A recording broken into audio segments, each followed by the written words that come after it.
സ്വന്തമായി തീർന്നു. ഉയർത്തെഴുന്നേറ്റു.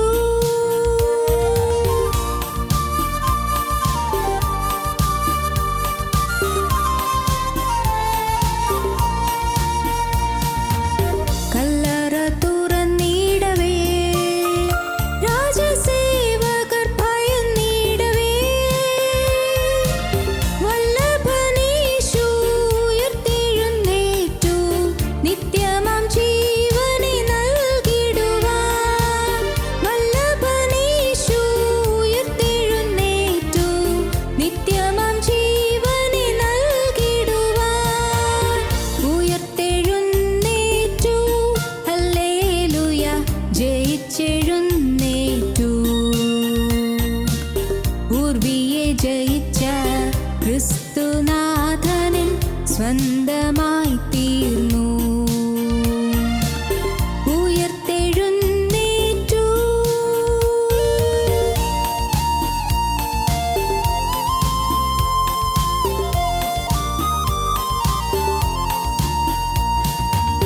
മരണമേ വിഷമെവിടെ? പാതാളമേ ജയമെവിടെ?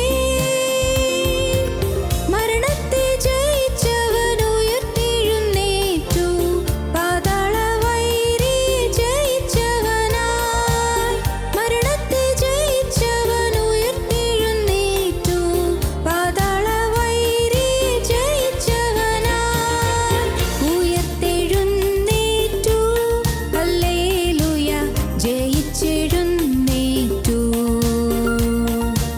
പൂർവിയെ ജയിച്ച ക്രിസ്തുനാഥനിൽ സ്വന്തമായി തീർന്നു.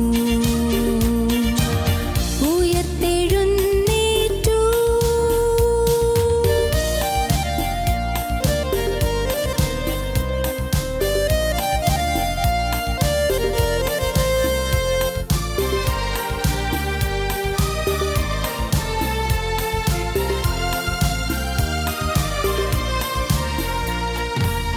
മരിച്ചവരുടെ ഇടയിൽ ജീവനാഥനെ തേടുകയോ? നീതിയിൻ അധിപതി ഉയർത്തെഴുന്നേറ്റു. സ്വർഗ്ഗപിതാവിൻ മഹിമയിതേ. നീതിയിൻ അധിപതി ഉയർത്തെഴുന്നേറ്റു. സ്വർഗ്ഗപിതാവിൻ മഹിമയിതേ. ഉയർത്തെഴുന്നേറ്റു. ഹല്ലേലൂയ, ജയിച്ചെഴുന്നേറ്റു. പൂർവിയെ ജയിച്ച ക്രിസ്തുനാഥനിൽ സ്വന്തമായി തീർന്നു. പൂർവിയെ ജയിച്ച ക്രിസ്തുനാഥനിൽ സ്വന്തമായി തീർന്നു. ഉയർത്തെഴുന്നേറ്റു. ഞങ്ങളോ ക്രൂശിക്കപ്പെട്ട ക്രിസ്തുവിനെ പ്രസംഗിക്കുന്നു. ദൈവ തിരുനാമത്തിന് മഹത്വം ഉണ്ടാകട്ടെ.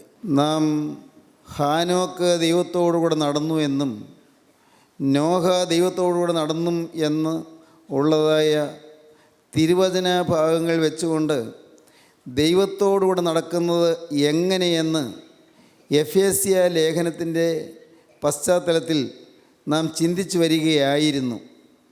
ദൈവത്തോട് നടക്കുവാൻ നാം ആഗ്രഹിക്കണം. ദൈവത്തോട് നടക്കണമെങ്കിൽ നാം എങ്ങനെയെല്ലാമാണ് നമ്മുടെ ജീവിതത്തെ വഴിതിരിച്ചു വിടേണ്ടത് എന്നതിനെക്കുറിച്ച് വളരെ വ്യക്തമായി വേദപുസ്തകം നമുക്ക് നിർദ്ദേശം തരുന്നുണ്ട്. എങ്ങനെയാണ് ഞാൻ നടക്കേണ്ടത്? എൻ്റെ ജീവിതത്തെ ഞാൻ എങ്ങനെയാണ് ചിട്ടപ്പെടുത്തേണ്ടത്? എൻ്റെ ജീവിതത്തെ ഞാൻ എങ്ങനെയാണ് ക്രമീകരിക്കേണ്ടത്? എൻ്റെ ജീവിത പാതകളെ ഞാൻ എങ്ങനെ വഴിതിരിച്ച് വിടേണ്ടിയിരിക്കുന്നു?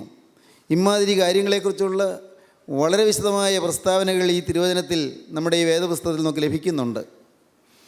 നമുക്കറിയാം, ഈ ചിലപ്പോൾ കാണാറുണ്ട് ചില സാധനങ്ങൾ, പ്രത്യേകിച്ച് മരുന്നുകൾ, അതല്ലെങ്കിൽ ചില സാധനങ്ങൾ വാങ്ങുമ്പോൾ അതിൻ്റെ പുറത്ത് എഴുതിയിരിക്കും for best results follow the instructions of the manufacturer. ഈ ഏറ്റവും നല്ല റിസൾട്ട് കിട്ടുവാൻ ഈ മരുന്ന് ഉപയോഗിക്കുന്നതുകൊണ്ട് അല്ലെങ്കിൽ ഈ സാധനം ഉപയോഗിക്കുന്നതുകൊണ്ട് ഏറ്റവും നല്ല ഫലം കിട്ടുവാൻ, for best results follow the instructions of the manufacturer, നിർമ്മാതാവിൻ്റെ നിർദ്ദേശങ്ങൾ വ്യക്തമായിട്ടും പാലിക്കുക എന്ന്, വ്യക്തമായിട്ടും അനുസരിക്കുക എന്ന്.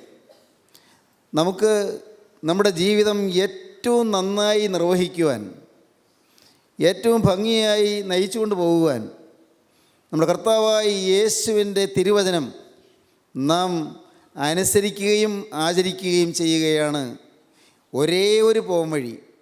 യേശുക്രിസ്തുവിൻ്റെ തിരുവചനപ്രകാരം നമ്മുടെ ജീവിതത്തെ നാം ചിട്ടപ്പെടുത്തിയാൽ ബെസ്റ്റ് റിസൾട്ട്സ് നമുക്ക് കിട്ടും. നിങ്ങൾക്ക് ഏതെല്ലാം രംഗങ്ങളിൽ, നിങ്ങളുടെ കുടുംബജീവിതത്തിൽ, നിങ്ങളുടെ സമൂഹ ജീവിതത്തിൽ, നിങ്ങളുടെ സഭാപരമായ ജീവിതത്തിൽ, നിങ്ങളുടെ ദൈനംദിന ജീവിതത്തിലെ വിവിധ രംഗങ്ങളിൽ എല്ലാം ഏറ്റവും നന്നായി നല്ല ഫലങ്ങൾ പുറപ്പെടുവിക്കുവാൻ നിങ്ങൾക്ക് കഴിയും. സൽഫലങ്ങൾ വിളയിക്കുവാൻ നിങ്ങൾക്ക് കഴിയും. നിങ്ങൾ തിരുവചനം അനുശാസിക്കുന്ന പ്രകാരം ജീവിച്ചാൽ മതി. തിരുവചനത്തിലെ എല്ലാ കാര്യങ്ങൾക്കും വ്യക്തമായ നിർദ്ദേശങ്ങൾ നമുക്ക് ലഭിക്കുന്നുണ്ട്. ഈ വേദപുസ്തകം വാസ്തവത്തിൽ ഒരു രത്നഖനിയാണ്. നാം ഖനനം ചെയ്ത് ആഴത്തിൽ ചെല്ലുമ്പോൾ നമുക്ക് വളരെ ശക്തമായ മുന്നറിയിപ്പുകൾ ലഭിക്കുന്നു, വളരെ വ്യക്തമായ പാഠങ്ങൾ ലഭിക്കുന്നു, വ്യക്തമായ അനുഭവ പാഠങ്ങൾ കിട്ടുന്നു, വ്യക്തമായ അനുശാസനങ്ങൾ ലഭിക്കുന്നു. അവ നാം അനുസരിച്ചാൽ മതി, നാം അത് പാലിച്ചു പോയാൽ മതി. നാം കഴിഞ്ഞ ദിവസങ്ങളിൽ നാം ചിന്തിച്ചു വന്നത്, ഒന്ന്, വർക്ക് ഇൻ യൂണിറ്റി, ഐക്യത്തിൽ നടക്കുവീൻ. ദൈവത്തോട് നടക്കുന്നവൻ ഐക്യത്തിൽ നടക്കും. രണ്ട്, വർക്ക് ഇൻ പ്യൂരിറ്റി, നാം വിശുദ്ധിയിൽ നടക്കണം. ദൈവത്തോട് നടക്കുന്നുവെങ്കിൽ വിശുദ്ധിയിൽ നടക്കും. Work in purity. ഇന്ന് നാം ഇപ്പോൾ ചിന്തിക്കാൻ പോകുന്നത് മൂന്നാമത്തെ കാര്യമാണ്, വർക്ക് ഇൻ ഹാർമണി, നാം സാമഞ്ജസ്യത്തിൽ നടക്കുക. ആ വാക്ക് നിങ്ങൾക്കറിയാവുന്ന വാക്കല്ല. സാമഞ്ജസ്യം എന്ന് പറഞ്ഞാൽ സ്നേഹത്തിൻ്റെ ഒരുമിപ്പ്, സ്നേഹത്തിൻ്റെ ചേർച്ച, സ്നേഹത്തിൻ്റെ ഏകതാനത എന്ന് വേണമെങ്കിൽ പറയാം. ആ വാക്കും എല്ലാവർക്കും അത്ര പരിചയമുള്ള വാക്കല്ല. ഏറ്റവും ഉചിതമായ വാക്ക് സാമഞ്ജസ്യം എന്ന വാക്കാണ്. സമഞ്ജസമായ, സമ്പൂർണമായി സ്നേഹത്തിൽ ഇഴുകിച്ചേരുന്ന അനുഭവം, സ്നേഹത്തിൽ ഒന്നിക്കുന്ന അനുഭവം, സ്നേഹത്തിൽ ചേർന്ന് വരുന്ന ഒരുമിപ്പിൻ്റെ അനുഭവം. ഏകതാനത എന്ന് പറഞ്ഞാൽ ശരിയായിരിക്കും. വാക്ക് ഏതെന്നുള്ളതല്ല, വർക്ക് ഇൻ ഹാർമണി. നാം ഹാർമണി ഉള്ളവരായി ജീവിക്കുക, ഹാർമണി പുലർത്തുന്നവരായി ജീവിക്കുക. ഈ സ്നേഹത്തിൻ്റെ ഐക്യം, സ്നേഹത്തിൻ്റെ ഒരു മനസ്സ്, അത് ഏതെല്ലാം രംഗങ്ങളിലാണ് വേണ്ടത് എന്ന് വളരെ വിശദമായി എഫ്-എസ് ലേഖനം തരുന്നുണ്ട്. എഫ്-എസ് ലേഖനത്തിൽ മാത്രമല്ല, കൊലോസ് ലേഖനത്തിൽ നമുക്ക് അതിനുള്ള കാര്യങ്ങൾ കിട്ടുന്നുണ്ട്, വ്യക്തമായ ദൈവിക പ്രമാണങ്ങൾ. തീമോഥെയോസിന് എഴുതിയ ലേഖനത്തിൽ നമുക്ക് കിട്ടുന്നുണ്ട്, പ്രത്യേകിച്ചും തീമോഥെയോസിന് എഴുതിയ ഒന്നാമത്തെ ലേഖനം അവസാനത്തെ അധ്യായത്തിൽ. പൊതുവിൽ പത്രോസ്ലീഹ എഴുതിയ ഒന്നാമത്തെ ലേഖനം 3-ാം അധ്യായത്തിൽ കിട്ടുന്നുണ്ട്.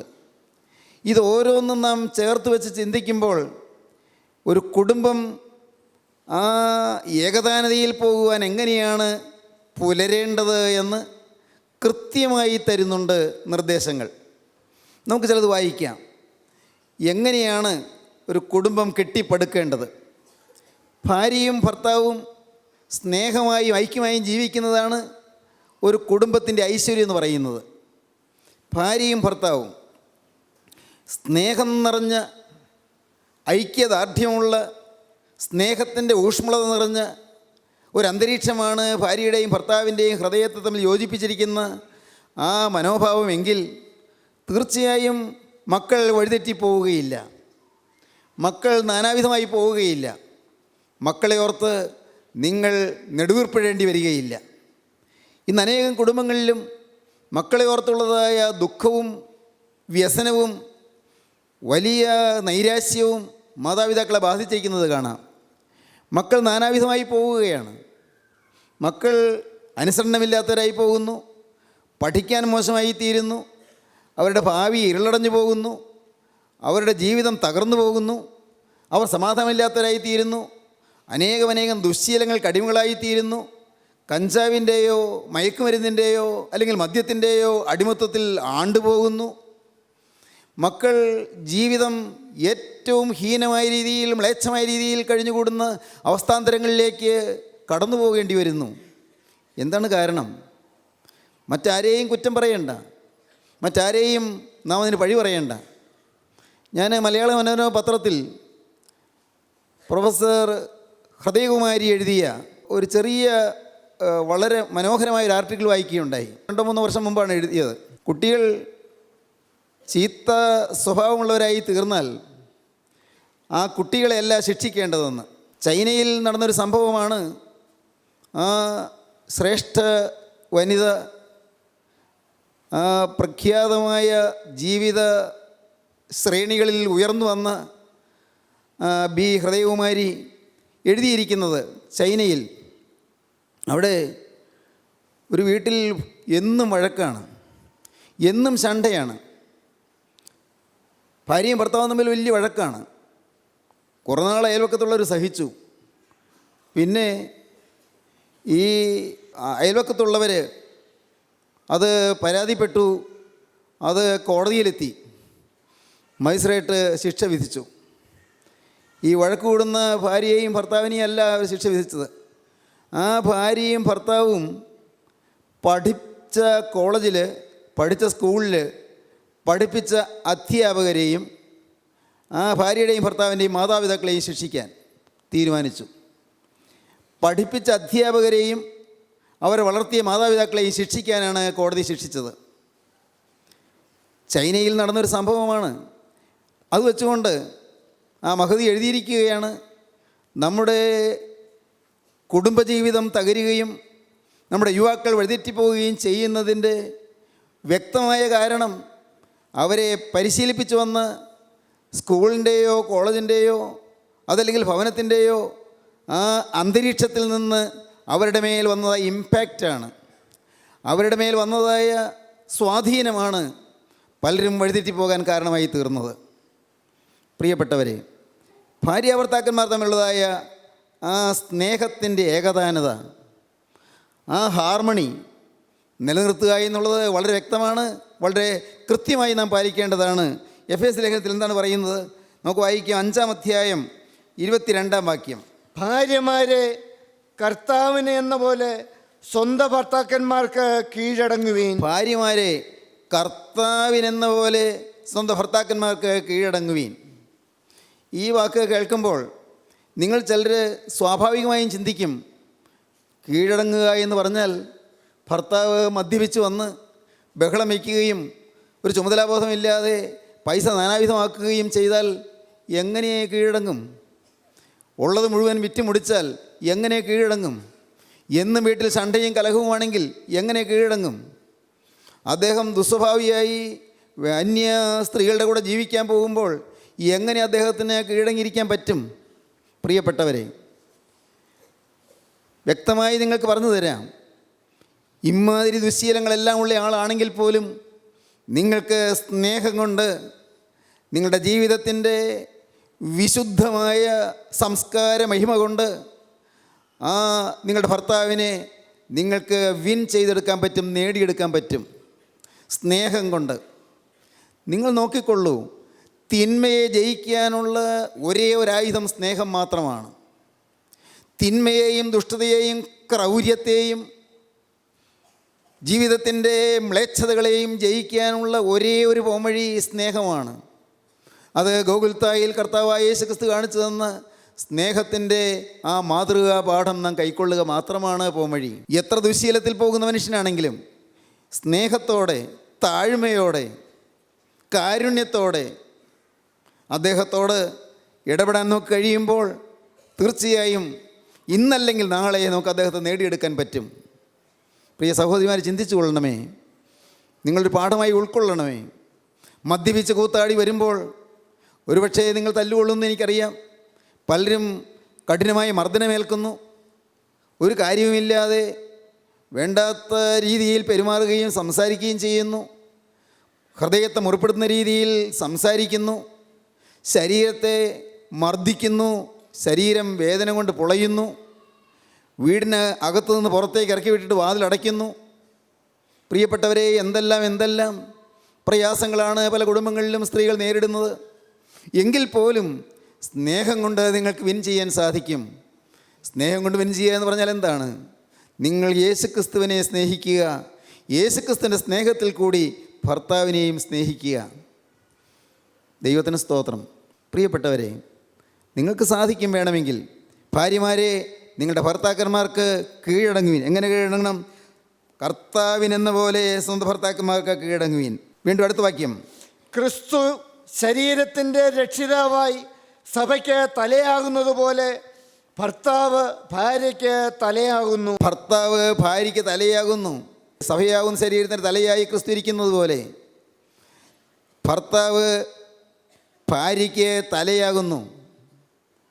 ഒരു ചിന്തകൻ പറഞ്ഞു കേട്ടിട്ടുണ്ട്, ഭാര്യ ഭർത്താവിന് ഇഷ്ടം പോലെ ചവിട്ടി തേക്കാനുള്ള, ചവിട്ടി അമർത്താനുള്ള ഒരു ജീവിയല്ല. ഭർത്താവിൻ്റെ കാൽക്കീഴിലല്ല അവളെ നിർത്തിയിരിക്കുന്നത്. ഭർത്താവിൻ്റെ വശത്തു നിന്നാണ് അവളെ എടുത്തത്. ആദാവിൻ്റെ വശത്ത് നിന്ന്, പാർശ്വത്തിൽ നിന്ന് ഹൗവായെ എടുത്തു ദൈവം മെനഞ്ഞു. പ്രിയപ്പെട്ടവരെ, തുല്യമായിട്ടാണ് വെച്ചത്. ഭർത്താവിൻ്റെ തലയ്ക്ക് മീതെയല്ല, തലയിൽ നിന്നല്ല എടുത്തത്. തലയ്ക്ക് മീതെയാകാൻ പാടില്ല. ഭർത്താവ് ഭാര്യയെ ചവിട്ടി തേക്കാൻ പാടില്ല, ചവിട്ടി അമർത്താൻ പാടില്ല. ഭർത്താവിൻ്റെ പാർശ്വത്തിൽ ഒരേ നിലയിലാണ് കണ്ടിരിക്കുന്നത്. അതുകൊണ്ട് രണ്ടുപേരും പരസ്പരം ബഹുമാനിക്കണം. രണ്ടുപേരും പരസ്പരം സ്നേഹിക്കണം. ഒരാൾ ഒരാളേക്കാൾ വലുതല്ല, ഒരാളേക്കാൾ ചെറുതല്ല. ഇവിടെ കാണുന്ന എന്താണ്? ഭർത്താവ് ഭാര്യയ്ക്ക് തലയാകുന്നു. എന്നാൽ സഭ ക്രിസ്തുവിന് കീഴടങ്ങി ഇരിക്കുന്നത് പോലെ ഭാര്യമാരും ഭർത്താക്കന്മാർക്ക് സകലത്തിലും കീഴടങ്ങിയിരിക്കണം. സകലത്തിലും കീഴടങ്ങിയിരിക്കണം. Walk in harmony. സകലത്തിലും കീഴടങ്ങിയിരിക്കണം. ഈ വാക്കുകളെ കേൾക്കുന്ന എൻ്റെ ബഹുമാന്യ സഹോദരീ സഹോദരന്മാരെ, നിങ്ങളുടെ കുടുംബത്തിൽ ഏകതാനതയിൽ, സ്നേഹത്തിൻ്റെ ഐക്യത്തിൽ നിങ്ങളുടെ കുടുംബജീവിതം പുലർത്താൻ നിങ്ങൾ കഴിയുമോ? ഇന്ന് നിങ്ങളിത് കേൾക്കുമ്പോൾ ഒരു പുതിയ തീരുമാനമെടുക്കാൻ നിങ്ങൾ കഴിയുമോ? വേദപുസ്തക പ്രകാരം കൃത്യമായി ചില കാര്യങ്ങൾ നമുക്ക് പറയാം. 1, ഭാര്യ ഭർത്താവിന് കീഴടങ്ങണം. 2, ഭാര്യ ഭർത്താവിനെ അനുസരിക്കണം. 3, ഭാര്യ ഭർത്താവിനെ ഭയപ്പെടണം. എഫേസ്യ ലേഖനം 5-ാം അധ്യായം ഒടുവിലത്തെ വാക്യം നമുക്ക് വായിക്കാം. ഭാര്യയോ ഭർത്താവിനെ ഭയപ്പെടേണ്ടതാകുന്നു. ഭാര്യയോ ഭർത്താവിനെ ഭയപ്പെടേണ്ടതാകുന്നു. പല കുടുംബങ്ങളിലും ഭർത്താവിനെ ഭയന്ന് കഴിയുന്ന ഭാര്യമാരുണ്ട്. കുടിച്ചിലക്കില്ലാതെ വരുമ്പോൾ, അല്ലെങ്കിൽ കഞ്ചാവിൽ കിറങ്ങി വരുമ്പോൾ എന്തൊക്കെയാണോ ഒന്ന് ചെയ്യാൻ പോകുന്നത്, ഭ്രാന്ത് പിടിച്ച് കയറി വരികയാണ്. എൻ്റെ ദൈവമേ, ഇന്ന് എനിക്ക് എന്തെല്ലാമാണ് സംഭവിക്കാൻ പോകുന്നത് എന്നോർത്ത് പേടിച്ച് കഴിയുന്ന ഭാര്യമാരുണ്ട്. സ്നേഹിതരെ, ഒരിക്കലും സംഭവിക്കരുതേ. ഭാര്യയെ നിങ്ങൾ സ്നേഹിച്ചു കൊള്ളുക. അത് ഞാൻ പിന്നാലെ പറഞ്ഞുകൊള്ളാം. ഭാര്യയെ നിങ്ങൾ കരുതിക്കൊള്ളുക. ഭാര്യയെ നിങ്ങൾ ആദരിച്ചു കൊള്ളുക. ഭാര്യയെ നിങ്ങൾ ബഹുമാനിച്ചു കൊള്ളുക. ഭാര്യയോ ഭർത്താവിനെ ഭയപ്പെടേണ്ടതാകുന്നു. 1, ഭാര്യ ഭർത്താവിന് കീഴടങ്ങണം. 2, ഭാര്യ ഭർത്താവിനെ അനുസരിക്കണം. 3, ഭാര്യ ഭർത്താവിനെ ഭയപ്പെടണം. കൊലോസ് ലേഖനത്തിൽ അപ്പോസ്തലനായ പൗലോസ് പറയും, 3-ാം അധ്യായത്തിൽ പറയും, 3-ാം അധ്യായം 18-ാം വാക്യം. ഭാര്യമാരെ, നിങ്ങളുടെ ഭർത്താക്കന്മാർക്ക് കർത്താവിൽ ഉചിതമാകും വണ്ണം കീഴടങ്ങുവീൻ. ഭാര്യമാരെ, നിങ്ങളുടെ ഭർത്താക്കന്മാർക്ക് കർത്താവിൽ ഉചിതമാകും വണ്ണം കീഴടങ്ങുവീൻ. അവിടെ അല്പം കൂടി ഒരു വിശേഷ വാക്ക് ചേർത്തിട്ടുണ്ട്. ഉചിതമാകും വണ്ണം കീഴടങ്ങുവീൻ. അരുതാത്തതായ വൃത്തികേടുകൾ ചെയ്യുവാനോ, മ്ലേച്ഛമായ കാര്യങ്ങൾ ചെയ്യുവാനോ, തിന്മയായ വഴികളിലൂടെ നടക്കുവാനോ ഒരു ഭർത്താവ് ഒരിക്കലും പറയരുതാത്ത കാര്യങ്ങൾ പറഞ്ഞ് അത് ആ പാവം സ്ത്രീയെ അടിമയെപ്പോലെ പെരുമാറുവാനോ തുടങ്ങിയാൽ അതിന് പൂർണ്ണമായി കീഴടങ്ങുവാൻ വേദപുസ്തകം പറയുന്നില്ല. ഭാര്യമാരെ, നിങ്ങളുടെ ഭർത്താക്കന്മാർക്ക് കർത്താവിൽ ഉചിതമാകും വണ്ണം കീഴടങ്ങുവീൻ. പത്രോസിൻ്റെ 1-ാമത്തെ ലേഖനം 3-ാം അധ്യായം ആദ്യവാക്യങ്ങൾ വായിക്കാം. ഭാര്യമാരെ, നിങ്ങളുടെ ഭർത്താക്കന്മാർക്ക് കീഴടങ്ങിയിരിപ്പീൻ. ഭാര്യമാരെ, നിങ്ങളുടെ ഭർത്താക്കന്മാർക്ക് കീഴടങ്ങിയിരിപ്പീൻ. അവരിൽ വല്ലവരും വചനം അനുസരിക്കാത്ത പക്ഷം, ഭർത്താവ് ഒരുപക്ഷെ വചനം അനുസരിക്കാത്ത ആളാണെങ്കിൽ പോലും ഭയത്തോടു കൂടിയ നിങ്ങളുടെ നിർമ്മലമായ നടപ്പ് കണ്ട് അറിഞ്ഞ് വചനം കൂടാതെ ഭാര്യമാരുടെ നടപ്പിനാൽ ചേർന്ന് വരുവാൻ ഭയത്തോടുകൂടിയ നിങ്ങളുടെ നിർമ്മലമായ നടപ്പ് കണ്ട് അറിഞ്ഞ് വചനം കൂടാതെ നിങ്ങളുടെ ഉപദേശം കൂടാതെ ഭാര്യമാരുടെ നടപ്പ് കണ്ട് ചേർന്ന് വരുവാനിടയാകും. പ്രിയപ്പെട്ടവരെ, ഭാര്യയുടെ സ്വഭാവ മഹിമ കണ്ട് ഭർത്താവ് ചേർന്ന് വരുവാനിടയാകത്തക്കവണ്ണം ദൈവത്തെ ഭയന്നും ദൈവത്തെ സ്നേഹിച്ചും ദൈവത്തെ അനുസരിച്ചും ദൈവജനത്തെ മാനിച്ചുമുള്ള നിങ്ങളുടെ ജീവിതം കണ്ട് നിങ്ങളുടെ ഭയത്തോടുകൂടി നിർമ്മലമായ നടപ്പ്, പരിശുദ്ധമായ നടപ്പ് കണ്ട് അറിഞ്ഞ് ഭാര്യയുടെ നടപ്പിനാൽ ചേർന്ന് വരുവാനിടയാകും. ഭാര്യയുടെ ഉപദേശം കണ്ടല്ല ചേർന്ന് വരേണ്ടത്, ഭാര്യയുടെ നടപ്പ് കൊണ്ട്, അവളുടെ ജീവിതം കൊണ്ട്. വീണ്ടും അടുത്ത വാക്യം, നിങ്ങളുടെ അലങ്കാരം തലമുടി പിന്നുന്നതും. നിങ്ങൾ വലിയ ആഭരണങ്ങൾ ധരിക്കുന്നതൊന്നും അല്ല അലങ്കാരം, അതല്ല ആഭരണം. ശരിയായ ആഭരണം എന്താണ്? നിങ്ങളുടെ അലങ്കാരം തലമുടി പിന്നുന്നതും പൊന്നണിയുന്നതും വസ്ത്രം ധരിക്കുന്നതും ഇങ്ങനെ പുറമേ ഉള്ളതൊന്നുമല്ല, സൗമ്യതയും സാവധാനതയുമുള്ള. ഏതാണ് ശരിയായ ആഭരണം? സൗമ്യതയും സാവധാനതയുമാണ് ഏറ്റവും നല്ല ആഭരണം. അത് അക്ഷയഭൂഷണമാണ്, ക്ഷയിക്കാത്ത ആഭരണമാണ്, ക്ഷയിച്ചു പോകാത്ത ആഭരണമാണ്. ഈ പൊന്നും വെള്ളിയും സ്വത്തും എല്ലാം ക്ഷയിച്ചു പോകും, എല്ലാം തീർന്നു പോകും. അക്ഷയഭൂഷണമായ ഹൃദയത്തിൻ്റെ ഗൂഢമനുഷ്യൻ അതെന്താണ്?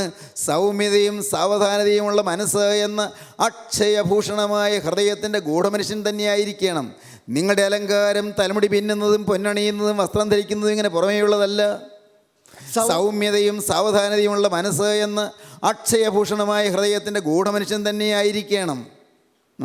അത് ദൈവസന്നിധിയിൽ വിലയേറിയതാകുന്നു. ആ ആഭരണമാണ് സൗമ്യതയും സാവധാനതയും എന്ന ആ ആഭരണമാണ് ദൈവസന്നിധിയിൽ വിലയേറിയത്. ഇങ്ങനെയല്ലോ പണ്ട് ദൈവത്തിൽ പ്രത്യാശ വച്ചിരുന്ന വിശുദ്ധ സ്ത്രീകൾ തങ്ങളെ തന്നെ അലങ്കരിച്ച് ഭർത്താക്കന്മാർക്ക് കീഴടങ്ങി. ഇങ്ങനെയല്ലോ ദൈവത്തിൽ പ്രത്യാശ വച്ചിരുന്ന വിശുദ്ധ സ്ത്രീകൾ പണ്ട് തങ്ങളെ തന്നെ അലങ്കരിച്ച് ഭർത്താക്കന്മാർക്ക് കീഴടങ്ങിയിരുന്നത്. ദൈവത്തിന് സ്തോത്രം. സഹോദരങ്ങളെ, ഞാൻ ഈ പറഞ്ഞ വാക്കുകൾ ഭാര്യമാരോട് പറയുന്ന വാക്കുകളാണ്. എന്നാൽ അവിടെ തന്നെ തുടർന്ന് ഭർത്താവിനോട് പറയുന്ന വാക്കുകൾ ഈ തിരുവചനത്തിലുണ്ട്. അത് നമുക്ക് അടുത്ത വചന ശുശ്രൂഷയെ നമുക്ക് ചിന്തിക്കാം. പരസ്പരം ഭാര്യയും ഭർത്താവും തമ്മിൽ ഐക്യം വരുന്നു. എന്താണ് വേണ്ടത്? കർത്താവായ യേശുവിൻ്റെ കരം രണ്ടുപേരുടെയും തലയിലുണ്ടായിരിക്കട്ടെ. യേശുവിൻ്റെ ആണിപ്പാടുള്ള കരം ഭാര്യയുടെയും ഭർത്താവിൻ്റെയും തലയിൽ കർത്താവിൻ്റെ തൃക്കരം ഉണ്ടായിരിക്കട്ടെ. രണ്ടുപേരുടെ ഇടയ്ക്ക് യേശു ഉണ്ടായിരിക്കട്ടെ. യേശുവിൻ്റെ ആർദ്ര സ്നേഹം രണ്ടുപേരെയും തഴുകിക്കൊണ്ടിരിക്കട്ടെ. യേശുവിൻ്റെ നിഷ്കളങ്ക സ്നേഹം, സ്വർഗീയ സ്നേഹം രണ്ടുപേരെയും തലോടിക്കൊണ്ടിരിക്കട്ടെ. യേശുവിൻ്റെ അത്ഭുത സ്നേഹം രണ്ടുപേരുടെയും കണ്ണിലെ കണ്ണീര് തുടച്ചുകൊണ്ടിരിക്കട്ടെ. കണ്ണീര് തുടയ്ക്കുന്ന അനുഭവം. ദൈവത്തിന് സ്തോത്രം. രണ്ടുപേരെയും യേശു അനുഗ്രഹിക്കുമ്പോൾ അനുഗ്രഹീതരായ മക്കളുണ്ടാകുന്നു. ശ്രേഷ്ഠമായൊരു തലമുറയെ വാർത്തെടുക്കാൻ കഴിയുന്നു. ശോഭനമായൊരു ഭാവി നേടിയെടുക്കാൻ സാധിക്കുന്നു. ഒരുപക്ഷേ രോഗമുണ്ടെങ്കിലെന്ത്, ഒരുപക്ഷേ പൈസയ്ക്ക് ഞെരുക്കമാണെങ്കിലെന്ത്, വലിയ വിദ്യാഭ്യാസമൊന്നും ഇല്ലെങ്കിലെന്ത്, സ്നേഹമുള്ള ഒരു കുടുംബം, സന്തോഷമുള്ളൊരു കുടുംബം, സൗഭാഗ്യമുള്ള ഒരു കുടുംബം, ഐശ്വര്യമുള്ള ഒരു കുടുംബം. പ്രിയപ്പെട്ടവരെ, ഈ സ്വപ്നമാണോ? ഈ സ്വപ്നം സഫലീകൃതമാക്കണം. ഇതൊരു കേവലം ഒരു കിനാവായി നിങ്ങൾ കാണരുത്. നിങ്ങളിത് അനുഭവമാക്കിയെടുക്കണം. ഇന്നത് കേൾക്കുമ്പോൾ ഭാര്യ ഭർത്താവിനെ കീഴ്പ്പെടുവാനും ഭാര്യ ഭർത്താവിനെ അനുസരിക്കുവാനും ഭാര്യ ഭർത്താവിനെ ഭയപ്പെടുവാനും ഒപ്പം ഭർത്താവ് ഭാര്യയെ സ്നേഹിക്കാനും ഭർത്താവ് ഭാര്യയെ കരുതാനും ഭർത്താവ് ഭാര്യയെ ബഹുമാനിക്കാനും അങ്ങനെ ഏകതാനതയുള്ള ഹാർമണിയുള്ള ഒരു കുടുംബജീവിതം കെട്ടിപ്പടുക്കാൻ നമുക്ക് സാധിക്കട്ടെ. നമ്മുടെ കുടുംബം സ്വർഗീയ സൗഭാഗ്യം കൊണ്ട് നിറയട്ടെ. നമ്മുടെ ഓരോരുത്തരുടെയും കൊച്ചു കൊച്ചു കുടുംബങ്ങൾ കൊച്ചു കൊച്ചു സ്വർഗങ്ങളായി തീരട്ടെ. ദൈവം അതിന് യേശുക്രിസ്തുവിൻ്റെ അത്ഭുത കൃപയാൽ നിങ്ങൾക്ക് സാധ്യതമാക്കി തരട്ടെ എന്ന് പ്രാർത്ഥിച്ചുകൊണ്ട് ഞാൻ ഈ ശുശ്രൂഷ ഇപ്പോൾ അവസാനിക്കുന്നു. നിങ്ങൾക്ക് ഒരുമിച്ച് ചേർന്ന് എന്നോട് ചേർന്ന് ഇപ്പോൾ പ്രാർത്ഥിക്കാം. കരുണയുള്ള കർത്താവേ, നാഥ, ഇന്നത്തെ ശുശ്രൂഷയ്ക്കായി ഞങ്ങൾ നിന്നെ സ്തുതിക്കുന്നു. വചനങ്ങൾക്കായി ഞങ്ങൾ നിന്നെ സ്തുതിക്കുന്നു. ജീവൻ്റെ അരുളപ്പാടുകൾക്കായി ഞങ്ങൾ നിന്നെ സ്തുതിക്കുന്നു. സൗഭാഗ്യം നിറഞ്ഞ ഒരു കുടുംബജീവിതം ലഭിക്കുവാൻ ഞങ്ങൾ എങ്ങനെയാണ് ജീവിക്കേണ്ടതെന്ന് ഞങ്ങൾ കാണിച്ചു തരുന്നതിനായി ഞങ്ങൾ നിന്നെ സ്തുതിക്കുന്നു. എല്ലാവരെയും അനുഗ്രഹിക്കണമേ. ശോഭനമായ ഭാവി നൽകണമേ. സ്വർഗീയ സ്നേഹം വഴിഞ്ഞൊഴുകുന്ന കുടുംബമായി ഞങ്ങളുടെ കുടുംബങ്ങൾ തീരണമേ. നന്മകളാൽ നിറയ്ക്കണമേ. യേശുക്രിസ്തുവിൻ്റെ സ്നേഹം നിറഞ്ഞ നാമത്തിൽ തന്നെ. ആമീൻ.